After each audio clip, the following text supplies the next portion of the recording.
ಮಸೀದಿಗೆ ನುಗ್ಗಿ ಕುರಾನ್ ಕದ್ದ ಪಾಕ್ ರೇಂಜರ್ಸ್, ಪ್ರತಿಭಟನಾಕಾರರ ಮೇಲೆ ಅಶ್ರುವಾಯು ಪ್ರಯೋಗ, ಲೂಟಿಗಿಳಿದ ಪಾಕ್ ಪಡೆ.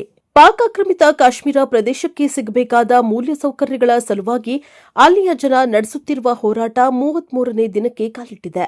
ಆದರೆ ಈ ಹೋರಾಟಕ್ಕೆ ಸಕಾರಾತ್ಮಕ ಪ್ರತಿಕ್ರಿಯೆ ನೀಡಬೇಕಿದ್ದ ಪಾಕ್ ಸರ್ಕಾರ ಇಲ್ಲಿನ ಜನರ ಮೇಲೆ ತನ್ನ ಅಟ್ಟಹಾಸವನ್ನ ಮುಂದುವರೆಸಿದೆ.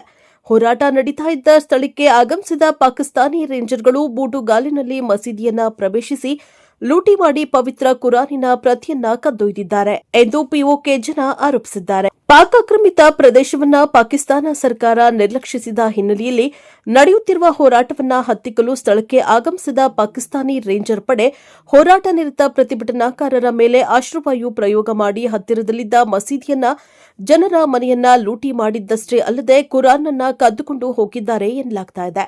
ಅಲ್ಲದೆ ಪಾಕಿಸ್ತಾನಿ ರೇಂಜರ್ಗಳು ನಡೆಸಿದ ಈ ದಾಳಿಯಲ್ಲಿ 3 ಜನ ಪ್ರತಿಭಟನಾಕಾರರು ಸಾವನ್ನಪ್ಪಿದ್ದಾರೆ ಎಂದು ಹೇಳಲಾಗ್ತಾ ಇದ್ದು, ಈ ಸಾವಿನ ಸಂಖ್ಯೆ ಈಗ ಸುಮಾರು 65 ದಾಟಿದೆ. ಈ ಘಟನೆ ಕುರಿತಂತೆ ಮಾತನಾಡಿರುವ ಹೋರಾಟಗಾರರ ನಾಯಕ ಸರ್ದಾರ್ ಉಮ್ಮತ್ ನಜೀರ್, ನಮ್ಮ ಮೇಲೆ ಪಾಕಿಸ್ತಾನಿ ರೇಂಜರ್ಗಳು ಮತ್ತೊಮ್ಮೆ ದಾಳಿ ನಡೆಸಿದ್ದಾರೆ. ಈ ಬಾರಿ ಬಂದಿದ್ದ ರೇಂಜರ್ಗಳು ಮಸೀದಿ ಮೇಲೆ ದಾಳಿ ಮಾಡಿ ಮಸೀದಿ ಆವರಣವನ್ನ ಧ್ವಂಸ ಮಾಡಿ ಅಲ್ಲಿದ್ದ ವಸ್ತುಗಳನ್ನು ಜಪ್ತಿ ಮಾಡಿ ಕುರಾನ್ ಸೇರಿದಂತೆ ಇನ್ನುಳಿದ ಬೆಲೆ ಬಾಳುವ ವಸ್ತುಗಳನ್ನು ಕಳ್ಳತನ ಮಾಡಿದ್ದಾರೆ. ಇಸ್ರೇಲ್ ಗಾಜಾ ಮೇಲೆ ಯಾವ ಅತ್ಯಾಚಾರ ಮಾಡ್ತಾ ಇದೆಯೋ ಅದೇ ರೀತಿಯ ವರ್ತನೆಯನ್ನ ಪಾಕಿಸ್ತಾನ ಪಾಕ್ ಆಕ್ರಮಿತ ಪ್ರದೇಶದಲ್ಲಿರುವ ನಮ್ಮ ಮೇಲೆ ಮಾಡುತ್ತಿದೆ ಎಂದು ಆಕ್ರೋಶ ಹೊರಹಾಕಿದ್ದಾರೆ.